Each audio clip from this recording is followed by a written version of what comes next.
isang lugar na wala pong miyembro. Magsisimulang zero.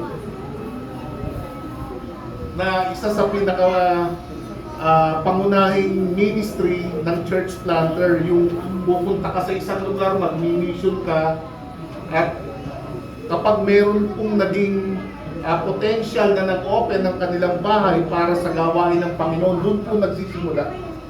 No? Pero ano po yung relationship nitong second year anniversary ninyo ito sa topic natin ito? Actually, napakagandang topic po na ito. Lalo ang inyong pong church ay nasa second year anniversary na. Happy second year anniversary po pala sa Hope in Christ. Palakpakan po natin ang Panginoon. Ito po ay hindi gawa ng tao, gawa po ng Panginoon ang bagay na ito. At sa bagay po na ito ay nais ko munang basahin sa inyo, no? Actually, niready ko English, pero sa palagay ko, Tagalogin na natin to. Para mas kahit batang maliit, makikinig siya, maiintindihan niya. No? Ang ginamit yung tema ay kinuha nyo sa aklat po ng 2 Timothy. Chapter 2 from verse 1 to verse 2, one of my favorite verse during time po na nagpapasimula po ako ng gawain sa Panginoon. At sabi po dito sa panulat ni Apostol Pablo sa kanyang disciple na si Timothy, sa aklat po ng 2 Timothy chapter 2 from verse 1 to verse 2, kaya ikaw, anak ko, maging malakas ka sa biyayang na kay Kristo Jesus. At ang mga bagay na iyong narinig sa akin sa harap ng maraming saksi ay siya mo ring ipagkatiwala sa mga taong tapat na makapagtuturo din naman sa iba. No? Alam niyo po, bigyan ko lang po muna kayo ng konting senaryo doon sa talata. No? Yung sumulat po ng account ng Timothy ay si Apostle Paul. Yung sinulatan niya po na Timothy, ito po yung halos kinuha doon sa topic niyong discipleship, passing on the Word. Ito pong topic na ito, kung titignan po natin at aaralin natin yung context, sumulat po si Paul kay Timothy. At yung kanyang writings na sinabi, pansinin niyo po yung ginamit, no? Anak ko. Pansinin niyo po yan, mamaya dadaanan po natin yan sa pag-uusapan natin. Sabi niya, anak ko, maging malakas ka sa biyayang na kay Kristo Jesus. Alam niyo po itong sinabi niya rito, at ang mga bagay na iyong narinig, ano man yung natutunan mo sa akin, ano man yung narinig mo sa akin, sa harap ng maraming nakakapakinig na saksi, ay siya mo ring ipagkatiwala sa iba. Ibig sabihin, doon sa natutunan niya kay Paul, ipasa niya rin yun. Ibahagi niya rin, i-share niya rin.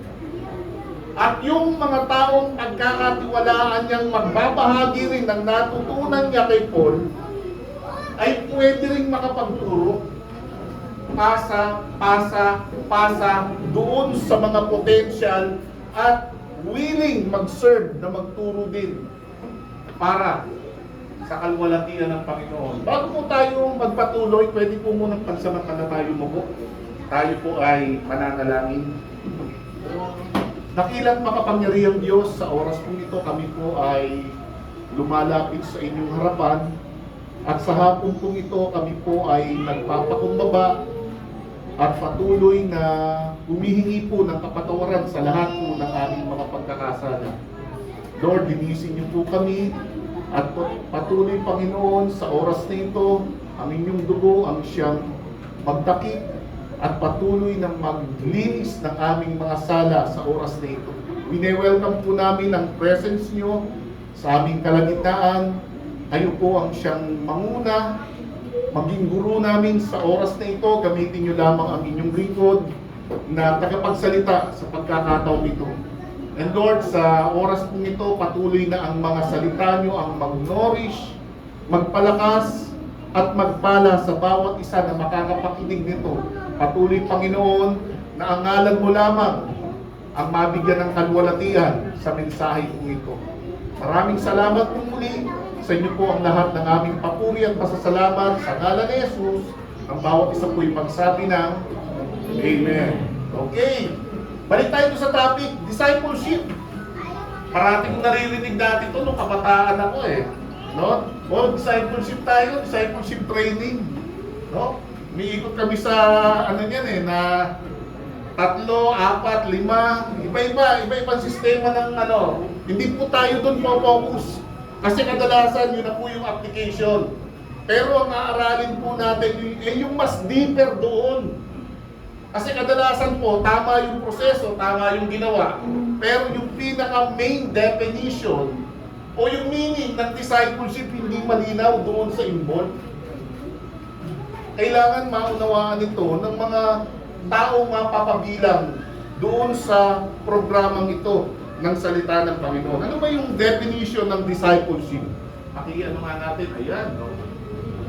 Discipleship is in a Christian context, is the process of learning to follow and be like Jesus, becoming a dedicated follower of Christ.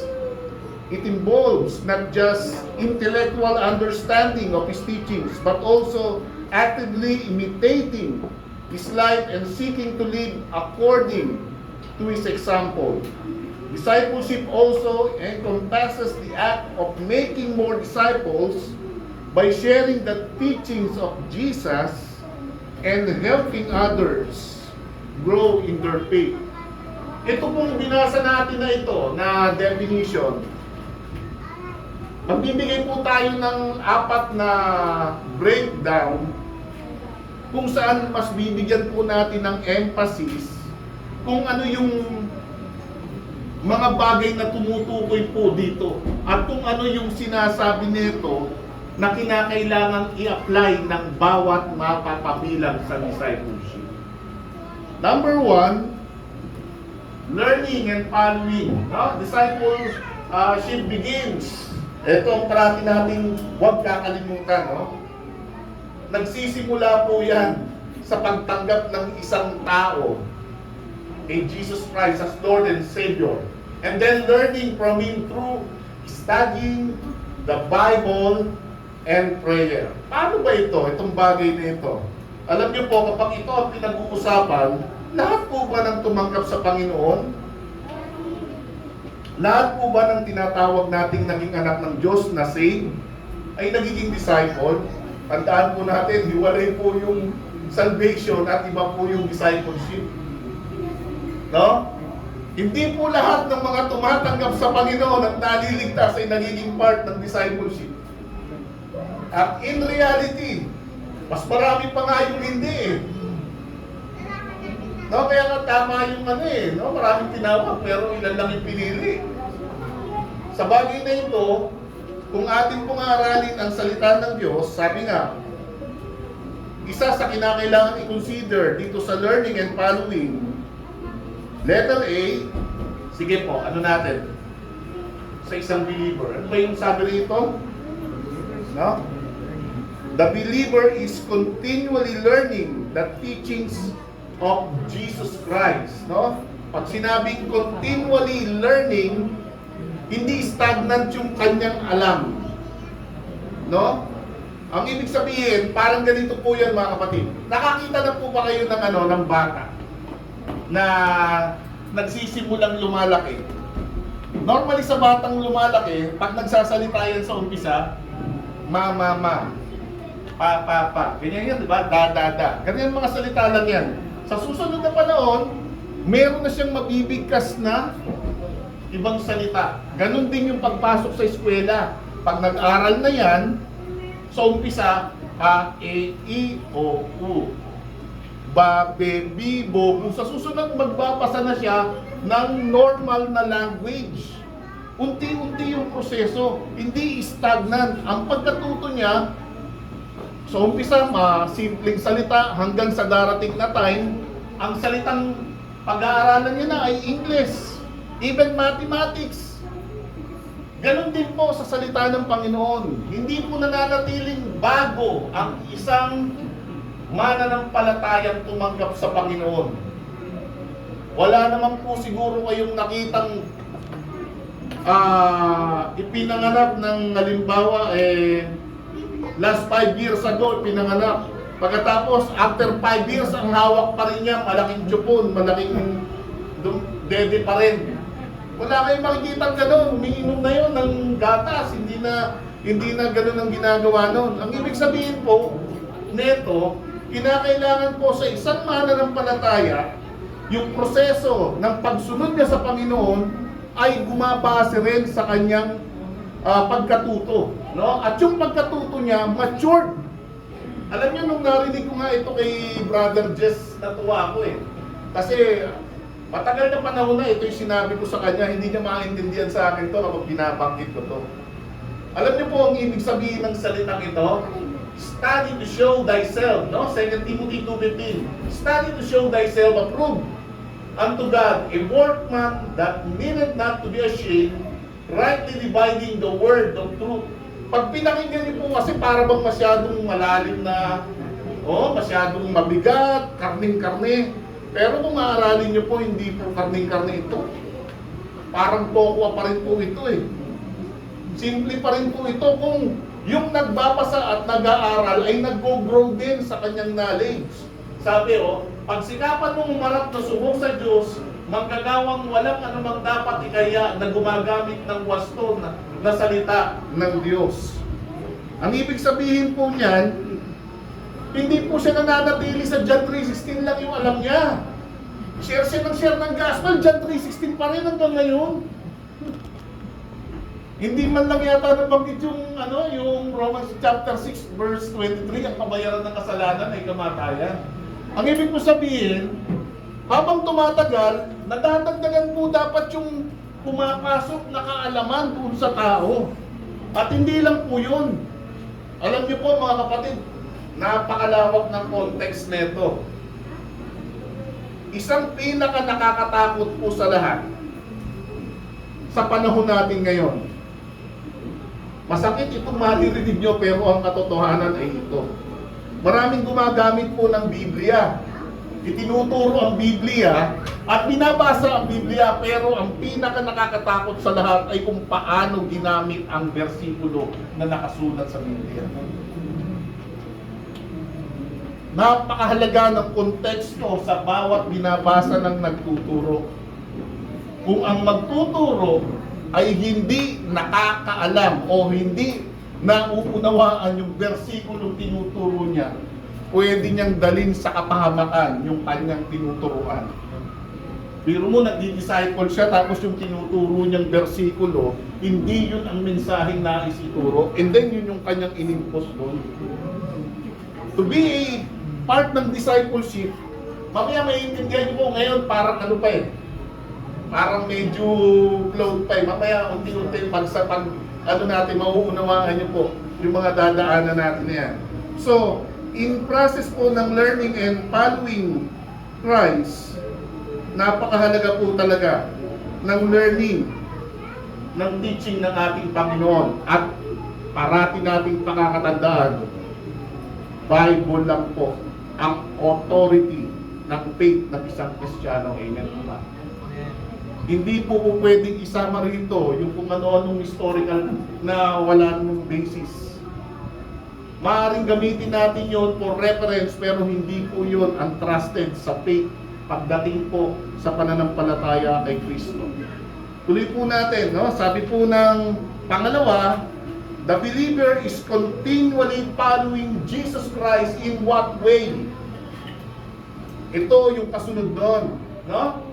Sabi ng John 8:31-32, one of my favorite verse din during that time na nagsisimula ako na mag-aral ng salita ng Diyos. Alam niyo po itong sabi, no? Tagalogin na natin. Pagkatapos ay sinabi ni Jesus sa mga Hudyong sumasampalataya sa Kanya, kung kayo'y mananatili sa aking salita, tunay ngang kayo'y mga alagad ko. Tingin po kayo lahat dito. Pwede mo bang sabihin na ikaw ay alagad ni Kristo tapos yung kanyang salita kino-kontra mo? Pwede mo bang sabihin na ikaw ay tagasunod ni Kristo, I am a Christian, I am a believer of Christ, may dala kang Bible, and then yung nakasulat sa Bible, hindi yon ang pananampalataya mo? Pero, sad to say, maraming ganun. Pero dito, alam niyo po, sinasabi directly ni Jesus Christ, tunay ko kayong mga alagad kung kayo'y mananatili sa aking mga salita. So, sa pagkatuto, ang basis ng lahat ng mga disciples ay Word of God alone. Walang iba po. Tuloy natin. No? Letter C. The believer is continually working for Jesus in obedient service. Ito yung tandaan natin mga kapatid, no? Hindi lang siya natututo, hindi lang siya lumalago sa kaalaman, kundi namumunga rin siya. Yung natututunan niya, naipapasa niya, at dahil naipapasa niya, namumunga siya. Pag sinabing namumunga siya, nagmumultiply siya. Maring pag dumadalo kayo dito, kayo lang muna. Naalala ko to, si Brother Karen nung araw eh. No? Bago ko sa ano nun dati. Classmate ko sa ha? Nung araw kasi, ano kami niyan eh, schoolmate kami niyan. Nasa choir ako noon, pinuntahan niya ako. Medyo naging mag-close friend kami niyan. Banda ko nung college, katutugan ko sa college yan.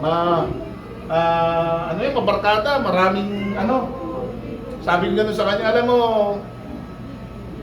yung kasiyahan mo na yan, meron pang isa sa'yo yan, brother. Pag meron kang mga nakasama, na yung nakasama mo, hindi lang dyan ang kasiyahan.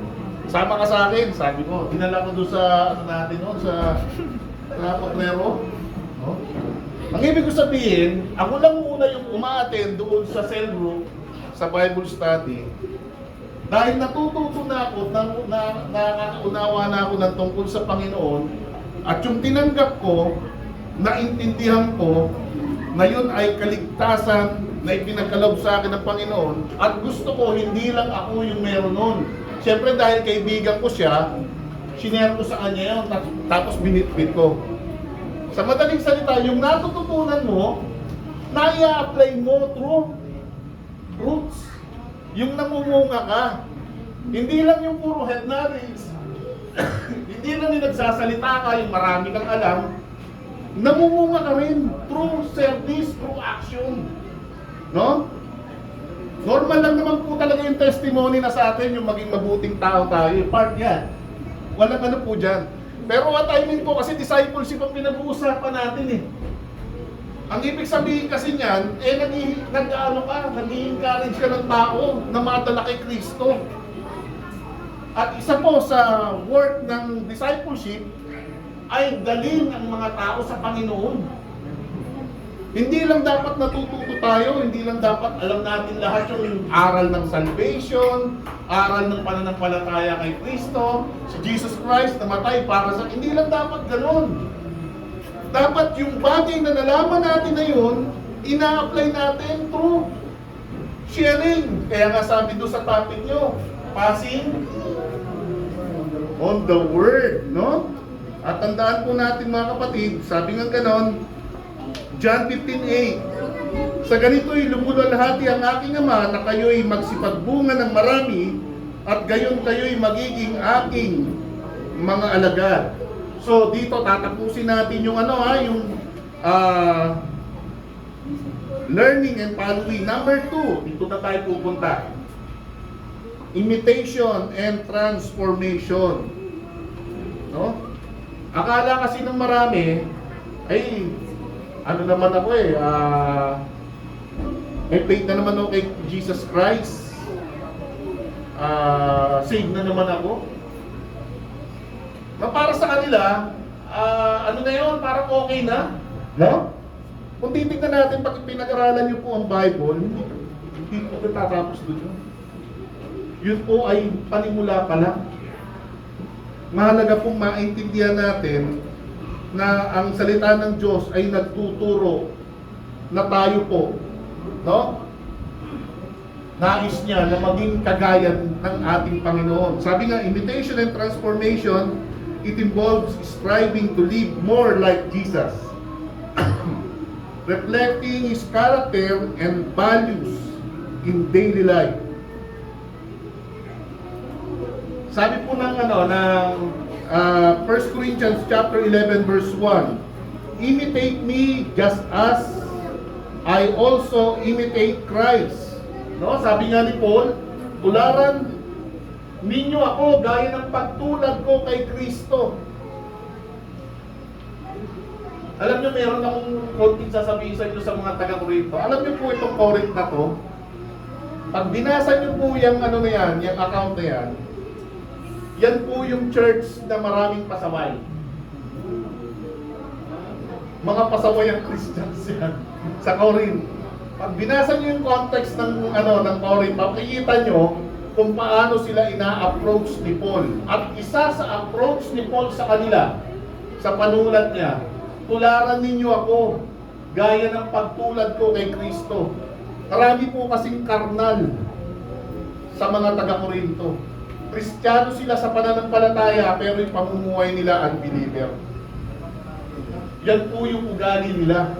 Kaya hinihikayat sila ni Paul, dinidisciple sila ni Paul na matransform yung kanilang buhay from being unbeliever sa way ng life, going to become a Christ-like doon sa kanilang mga pamumuhay. No, sabi nga, sa sulat niya naman sa Romans chapter 12 verse 2, isa sa sinasabi ni Paul, na tandaan po natin, no? Actually, ito yung madalas na pinupukol ng mga yung hindi naniniwala sa ang kaligtasan. Pag tinanggap mo, hindi na nawawala eh. Ang sinasabi nila, kinakailangan ay may patunay ng mabuting gawa. Pag wala ka raw gawa, hindi ka raw maliligtas. Yun ang sabi nila. Pero alam niyo po, separate po kasi yun eh. Separate po yung bagay na yun pag binasa nyo yung Bible. At sa Romans chapter 12, ito pong sulat ni Apostol Pablo sa mga taga-Roma, yung sinulatan niya po, after po nilang maligtas, after po nilang tanggapin si Jesus Christ, maging alagad ni Kristo, ang tinuturo ni Paul sa kanila, sabi sa Romans 12 verse 2, no? Huwag kayong makiayon sa takbo ng kapanahunan ito, sa halip hayaan ninyong baguhin kayo sa pamamagitan ng pagbabago ng inyong mga pag-iisip. Sa gayon, mapapatunayan ninyo kung alin ang mabuti, kalugod-lugod at ganap na kalooban ng Diyos. Maliban sa pagkaalam ng salita ng Diyos, mahalaga na yung taong nakakaalam ng salita ng Diyos, lumalago, natututo, pagkatapos po, ini-imitate mo yung Jesus Christ na sinampalatayanan mo, and then unti-unti yung mindset mo natatransform into Christ-like nature. At kung titignan natin, ang isa po sa pinakakahinaan ng mga Kristiyano ay ang mundo mismo. Lalo na po yung mga kabataan na ito. Alam niyo po sa kabataan, ang pinakakahinaan po ng kabataan ay kung ano yung napapanahon ngayon. Kung ano yung in ngayon. Bakit yung po nasasabi yan? Naging kabataan din po ako. Naging teenager din po ako. Alam ko yung pakiramdam kung ano yung masaya ka, di ba? Kahit nga yung mga inlove na yan, yung kilig-kilig na yan, dinaanan din namin yan. So, alam kaya, yung ganyang edad, ang pinakapanahon ng mapusok sa lahat. Lahat ginagawa. At yan ang tinatarget po ng enemy, mga kapatid. Kaya yung discipleship na to, malaking tulong yan kapag marami kayong mga kabataan sa loob ng iglesia.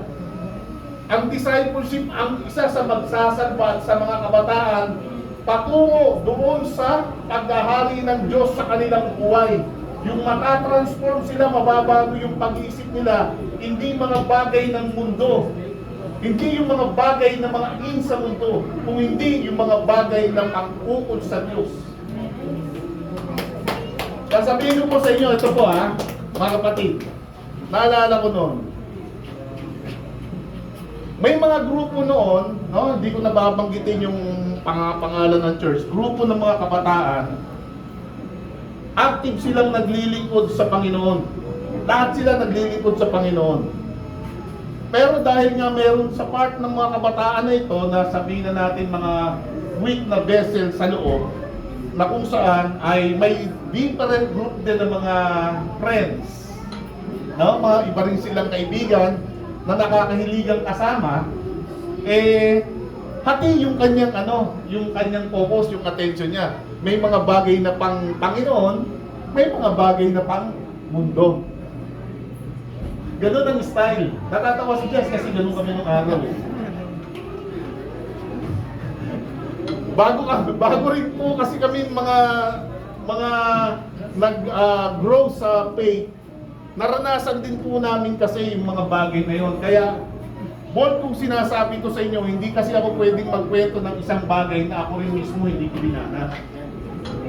Napaka-imposible magbigay ka ng isang bagay sa isang taong wala naman sa'yo. Ito mga kabataan, makinig po kayo. Ito, makinig po kayo.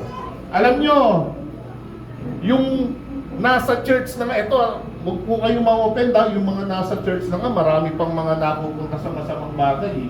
What more yung wala pa sa church. Tatapatin ko po kayo. Hindi po porket nasa loob ng church ay nagagawa nila ng diretso yung kanilang buhay sa Panginoon. Kaya nga mahalaga itong discipleship ninyo, kapatid. Alam niyo yung tinapik nyo na ito, malawak ang scope niyan at malaki ang isasalba niyan sa loob ng iglesia kapag yan po ay napa-implement nyo sa loob. May iwasan na yung mga ibang kabataan ay malulong doon sa mga bagay na makapaglalayo sa kanila sa Panginoon, magdadala sa kanila sa kapahamakan. Kapag ang mga kasama ng isang kabataan ay may, sabihin na natin, ay spiritually matured, yun yung nakakakwentuhan niya, yun yung nakakasama niya, yun yung nagbibigay payo sa kanya, nagiging ganun din siya. Pero kapag ang nakakasama niyan, yung karnal, Christian kuno, pero karnal ang pamumuhay, asahan mo, sigurado, pwede pa rin yan madala sa di magandang kakainatnan ng buhay. Alam niyo po ba, even po sa loob ng church, meron pong mga nagiging drug addict pa dahil hindi sila totally nababad sa Word of God, hindi nila totally naunawaan ng faith sa Panginoon. Bakit dinitiinan ko itong bagay nito? Alam niyo po mga kapatid, nung mga batch namin, marami kaming ganong experience noon. Yung mga nagpatuloy at naging sa pagsasearch sa Panginoon, ang ganda ng mga buhay nila ngayon. Dahil lagi sila sa tama eh. Pero yung mga taong mga medyo nagsablayan yung mga napunta sila sa mga hindi magandang sitwasyon, even yung lifestyle, pamumuhay nila medyo problematic. Di ba sa pinag-aralan natin sa salita ng Panginoon, kapag anak ka ng Diyos, anong gagawin sa'yo pag nasa sin ka? Di ba pinapalo? Di ba? Ganon? Dinidisiplina. O ganon ang sitwasyon. Kung ikaw ay nandito sa tinatawag natin na transform at sumunod sa kalooban ng Panginoon, saan ka mapupunta? Nandun ka sa pangangalaga at blessing ng ating Panginoon. Okay, tuloy na natin. Number 3, making disciples. A key aspect of discipleship is sharing the message of Jesus and helping others grow in their faith, guiding them to become disciples themselves. Ito na po, dito na tayo. No? Pag sinabi pong making disciples, ay kailangan tayong magbalik doon sa pinaka-founder ng ng salita na ito. Alam niyo po, bago po umalis si Jesus Christ, nag-ascend going to heaven, in Book of Matthew chapter 28 verse 19 to 20, sabi po ng Panginoon, kaya't sa paghayo ninyo, gawin ninyong alagad ang lahat ng mga bansa, bautismuhan niyo sila sa pangalan ng Ama, at ng Anak at ng Espiritu Santo, at turuan silang sundin ang lahat ng mga bagay na iniutos ko sa inyo, at narito ako'y kasama ninyong palagi hanggang sa katapusan ng mga panahon. Alam niyo po, pag ito po ang pinag-uusapan, tungkol sa gawing alagad, no? Pumunta na tayo doon sa pang-apat, yung rational aspect o yung tinatawag nating relational aspect, I mean. Ito yung magbibigay ng ng maayos na sistema doon sa discipleship training na gagawin ng sinumang iglesia. Alam niyo po kung bakit? No, pag sinabi kasing relational, meron ditong discipler at merong disciple. Ano ang ginagawa ng discipler? Siya yung nagtuturo, siya yung nagte-train. Yung disciple, siya yung tinuturuan. Ang pinakamagandang halimbawang ginawa ng ating Panginoon, no? Nung siya po ay naparito, tumawag siya ng 12 apostles, at yung mga apostles na yun ay naging disciples. Alam niyo po ba kung paano niya yung tinrato? Kung paano sila tinrato ni Jesus Christ? Hindi niyo napansin kanina si Apostol Pablo, anak ko, sabi niya kay Timothy. Ang ibig sabihin, yung discipler, yung nagte-train, yung nagtuturo, bilang nagtuturo, kailangan may relasyon siya doon sa kanyang tinuturuan, disciple, na parang gaya ng isang magulang sa anak. Amen? Ito yung kailangang maintindihan ng hindi lang matuturo ka, na kapag nabwisit yung natuturo dahil matigas ang ulo, bahala ka sa buhay mo. Walang ganun po sa Bible na ginawa si Jesus Christ. In 3 years and a half na nakasama ni Jesus Christ ang mga alagad niya, parating niyang sinasabi, hanggang kailan po kaya kayo pakikisamahan kayong mga mahihina ang pananampalataya? Sumasakit na rin ang ulo ni Jesus Christ sa kanila, pero pinagtsatsagaan sila. Amen? Tignan niyo po may isang bagay po sa panahon ni Jesus Christ nung nagtuturo siya na ginawa niyang sample ito. Try po natin basahin yung Matthew chapter 19 verse 13 to 15. Yan, okay. Sabi ng aklat po na to, sabi gano'n ni Jesus Christ sa Matthew 19 verse 13 to 15. Pagkatapos nito ay inilapit sa kanya ang maliliit na bata upang kanyang ipatong sa kanila ang mga kamay at sila'y ipanalangin.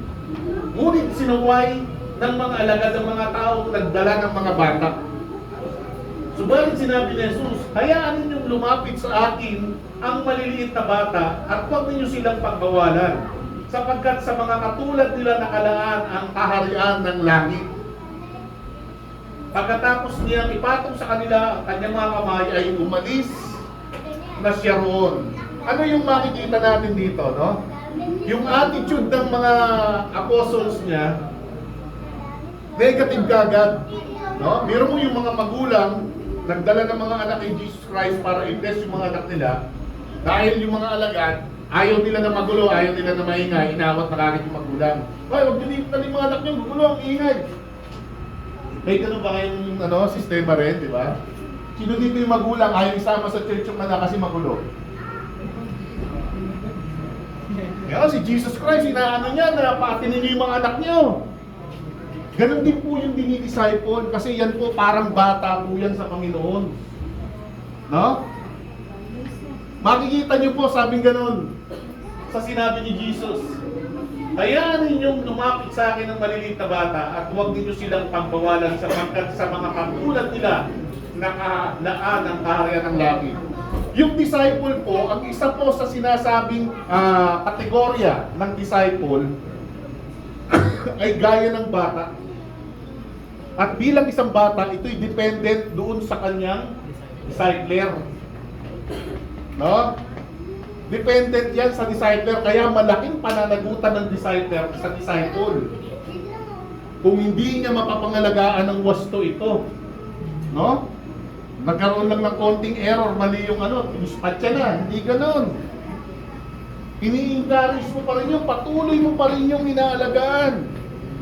Patuloy mo pa rin yung hinihikayat na magpatuloy sa Panginoon. Alam niyo po ba si Apostol Pablo, kung babasahin niyo yung account niya sa mga sinulat niya, yung lahat ng mga sinusulatan niya na yun, sakit din minsan ng ulo sa kanya yun. Kung babasahin niyo po yung yung mga panulat niya, no? Alam niyo po, naalala ko nung nag-i-start po ako ng mission sa San Fernando. Pumupunta po ako ng San Fernando pagkatapos po ng Sunday service namin dito sa Malabon. Pumupunta po ako ng hapon doon, around 3 to 4. And then start kami ng 4 hanggang 5:30, ganyan lang. Ako po lahat. Ako po yung nagigitara. Ako yung pag magsisimula yung welcoming song na para And then ako po yung opening prayer. Ako pa rin po yung babasa ng Bible. Ako pa rin po yung magba-Bible study. At ako pa rin po yung iikot para kamayan sila. For how many months, ganun po yung buhay ko. Pag umuwi ako ng bahay, wala na akong boss. Tapos, kita mo, jump pack, ang dami nila. Tapos pagpunta mo sa susunod, yung 20, 8 na lang. Sana po tayo, anong gagawin mo? Bilang isang nangangalaga, hahanapin mo yun, dadalawin mo sa mga bahay-bahay yun. Talagang mag-e-exert ka ng effort para abutin sila. Hindi sila ang aabot sa'yo. Ikaw ang aabot sa kanila. Yun ang gusto nyo sa topic nyo, discipleship Ganun po talaga ang gagawin. Amen po ba? Ang tanong, willing po ba kayong gawin yun? No? Ganda nung kanta nyo kanina My Jesus, my Lord, you're the love of my life. Wherever you go. Ano sunod? Di ba? Ang ganda ng letra. Kapag in-apply niyo po yan, ang ganda ng application nun sa discipleship. Halimbawa, yung umaattend po sa inyo pong Bible study, hindi po nakakadalo 2 beses na. Yung isang beses lang dapat yun. Bibisitahin nyo na sa bahay nila No? Naalala ko pa nga nun, pupuntahan ko yung isang iba-ibang, tandaan nyo po, pag pumunta kayo sa isang hindi pare-pareho ang ugali ng tao. Iba-ibang breeding din yan. May mga nag-aral, may walang pinag-aralan. May mga nabuhay sa kahirapan, may nabuhay sa karangyaan. Mayroong maarte, masiselan, at mayroon naman kahit ano lang okay. So paano po pakikisamahan yung ibang ugali? Kung wala kang Kristo na patuloy na doon ka umaasa ng strength, hindi ka magtatagal sa discipleship. Kaya sinasabi ko nga sa inyo, napakahalaga na dapat yung mga umpisang pinag-aralan natin, tumanim sa isip natin, na talagang susundin natin siya, susundan natin siya. Kasi hindi tayo pwedeng mag-disciple kung tayo mismo hindi tunay na nag-disciple sa salita ng ating Panginoon. Amen po ba? Amen po ba? O mabigat na nga tayo, makayon. Okay, tuloy po natin mga kapatid. Alam nyo, ito po meron po akong sasabihin sa inyo mga kapatid. One of the most neglected, pakinggan nyo po ito mga kapatid, mahalaga ito. One of the most neglected part ng ministry ng isang church tuwing may gawain sila ay ang pagpapabaya sa mga bata. Parang last na lang sila. Kaya dalhin, kaya hindi, okay lang. Totoo po ba yun mga kapatid? May mga ganun po ba? Alam niyo po, isa pong malaking pagkakamali yun. Alam niyo po kung bakit? Sabi nga ng aklat po ng Kawikaan, 22 verse 6, sanayin mo ang bata sa daan na dapat niyang lakaran, at kapag tumanda na siya ay hindi niya ito tatalikuran. Naghahanap tayo ng mga dinidisciple ng kung sino-sino, pero yung mga nasa church sa bata, hindi natin sinisimulang dinidisciple. Kaya yung bata, instead na lumaki na ang upbringing ay Word of God, ang upbringing nila labas. Kasi nahiya tayong dalhin kasi magulo raw. Nahiya tayong dalhin kasi hindi raw tayo makapag-concentrate sa ating pakikinig na salita ng Diyos. Hindi tayo makapag-concentrate sa pag-awit sa Panginoon. Alam niyo po, bilang isang pamilya, especially kapag may father, mother, at may mga anak, responsibility po ng mga magulang na dalhin nila ang anak nila sa Panginoon. Kaluluwa rin po yan. At tandaan nyo po, ang bata, no? Ito, based sa Bible psychology, ang bata ay gaya yan ng foam. Alam niyo po yung foam na pag naghuhugas kayo sa dishwashing? Sponge pala, I mean. Pagka wala pang basa yan, ililagay nyo sa basa, absorb nyo lahat yan. Biro nyo ganun yung bata, na kung saan, kapag tinuturuan nyo na ng maaga yan at na-absorb na nila yung pananampalatayang tunay kay Jesus Christ, tumatanim na sa utak nila yan. Nasa puso na nila yan. At sinabi mismo ng account ng Kawikaan, turuan ninyo ang bata, pag lumaki yan, hindi niya hihiwalayan yan. Tapos yun po yung ating nineneglect. Nagpo-focus tayo to sa mga pasaway na. Totoo po ba? No, yun po yung katotohanan dito, mga kapatid. Kaya nga alam nyo, meron kaya nga sa ano nga even sa mga different churches, meron po silang separate sa mga bata. Minsan tinatawag nilang daily vacation Bible school or minsan children Bible school na sineseparate nila yun. Isang kwarto, puro bata yun, nagdo-drawing sila, nagbabasa sila ng mga Bible story, and then naglalaro sila doon, nagbabanding sila, maawit din sila, nagkakanta-kanta rin sila. May nakasign na nagtuturo doon na kung saan habang lumalaki sila, nasasanay sila sa ganoong mindset. Tinataniman nyo sila ng salita ng Diyos at habang tumatagal yung tinatanim nyo sa kanila, hindi nyo alam, yun yung mga susunod na henerasyong gagamitin sa mga kabataan. Ang ginagawa natin, naghahanap tayo ng kabataan pang iba, may maraming bata sa loob. Nakukuha niyo po ba yung sinasabi ng ano po? Kasi alam niyo po, may time na gano'n, na naranasan ko po yung gano'ng sitwasyon. At sinasabi nga ng salita ng Diyos, bakit kinakailangan, meron po kasing magulang noon, lumapit sa akin, sabi niya, Pastor, hindi ko na po muna dinadala yung mga anak namin. Bakit po? Kasi po ang gulo sa church, takbo ng takbo. Kasi raw pagka nagsa-Sunday set, nag-preaching, napapansin ko ngayon, nandyan, tatakbo-takbo na raw. Nahihiya raw siya kakasaway-saway. So, ang ginawa namin, yung isang maliit na ano namin, yung sa maliit na sala ko, may aircon naman yun. Sabi ko ganun, pagkatapos ng mga ano na, awitan, at Sunday, ano na, yung preaching na, lahat ng bata, papasukin nyo doon sa loob, may mag-a-assist na magbabantay sa kanila. Yun, nagsusulat lang po sila, magpo-color, meron po silang mga babasahin na mga more on sa mga pambata na tungkol sa Panginoon. At yun na, nakasanayan na gano'n. Pagka dumarating na sila ng ano, diretso na sila doon, may sarili na silang grupo. Eh kung ang ginawa namin hindi na pinatin, ano mangyayari doon sa bata? Bakit yung bata po ba, hindi po ba yan may spiritual na pangangailangan din? Amen po ba mga kapatid? Pagdating ng araw, mag-desire kayo ng ibang kwarto para doon. Kasi dami yung bata rito. Susunod, marami na yung mga kabataang magiging active ng miyembro ng Hope in Christ na gagamitin sa future sa gawain. Palakpakan natin na Panginoon. Sabi nga, conclusion sa pagtatapos natin, no?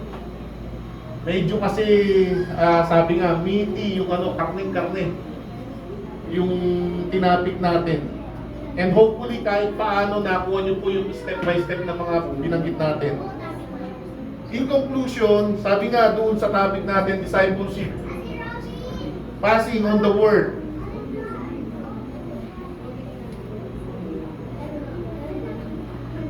Sabi nga, ang ebanghelyo na nagbigay sa atin ng kaligtasan sa pamamagitan ng pananampalataya sa ating Panginoong Yesus, na napako sa krus upang tubusin ang ating mga kasalanan. Siya'y namatay at sa ikatlong araw ay nabuhay na muli upang tayo ay magkaroon ng buhay na walang hanggan. Kung tayo ay sasampalataya na siya ang ating Panginoon at tagapagligtas. Sa pamamagitan nito ay magsisimula ang ating relasyon sa Panginoong Hesus kung tunay kang nagsisi at tinanggap siya na Panginoon sa iyong buhay. Buhat dito ay magsisimula ang paghahari ng Diyos sa ating mga buhay na magiging patotoo sa mga nasa paligid mo. Nais niya na ibahagi mo ito sa lahat, sa mga pamilya mo, relatives, friends, mga kapitbahay, mga kakilala, at sa lahat ng mga maaabot nito. Ang sabi po ng salita ng Diyos, humayo tayo at gawin nating alagad ang makakapanilig nito. Alam niyo po, ito po yung isang bagay na to sum up yung ating pong ng discipleship. Nung naparito po ang Panginoon, ang ginawa niya po umpisa discipleship. At alam niyo po yung discipleship na ginawa niya, inalaw niya muna sa buhay ng mga apostol niya na maghari siya sa kanilang mga buhay. Ang ibig sabihin, yung Jesus Christ na dumating, nagpasimulang nangaral at naging tagasunod nila, yung buhay nila pinagarian ni Kristo. At habang pinaghaharian ni Jesus Christ yung buhay nila, sa panahon ng paglago ng karunungan, sa panahon ng pagsunod nila at pakikinig sa aral ni Jesus Christ, dumating yung time na sinugo sila, sinend sila, at sila rin ay nakapangaral din. Pero ganun pa man, after ng Day of Pentecost, doon nagsimula yung malawakan. Kasi doon na po ibinuhos yung Espiritu ng Panginoon. Kung saan sa panahon po na yon, nung nangaral po sila, 3,000 agad yung tumanggap, sabi po ng Book of Acts. At alam niyo po mga kapatid, nung panahon po na nagsisimula po sila, huwag niyo pong isipin, apostol kasi yon, no. Pasaway din po sila pag binasa niyo po ang Bible. Akala po kasi natin ay apostol yan, ganito yan. Hindi po, pare-pareho lang din po tayong tao, gaya nila. Ang naging advantage lang, yung Jesus Christ na nangalaga sa kanila, hindi po sila kailanman tinalikuran. Inalagaan sila, pinangalagaan sila. Minoris sila ng kanyang mga salita. Gaya ng sino mang magdi-disciple sa isang ididisipulo niya, kinakailangan magkaroon ka ng ganoong uri ng attitude. Na yung dinidisciple mo, hindi mo susukuan. At yung dinidisciple naman po, maging gaya po siya ng mga alagad noon, na kinakailangan simulan niyang tanggapin ng Panginoon at paghariin ang Panginoon sa kanyang buhay. At sa susunod na panahon, na kapag ang Panginoon na ang tunay na naghahari ng buhay mo, ipapasa mo naman ito sa iba. Upang yung iba na pagpapasahan mo, gaya mo, ay mapagharian din ng Diyos ang kanilang mga buhay.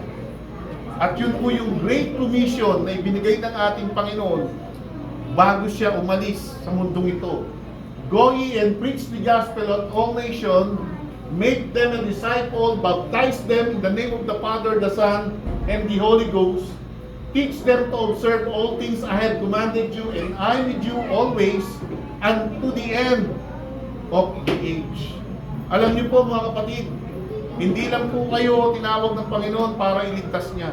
Tinawag niya rin po kayo para yung nasa inyo na tinanggap niyong paghahari niya ay ipasa niyo rin sa iba. Magandang hapon po sa inyong lahat. Pagpalain po kayo.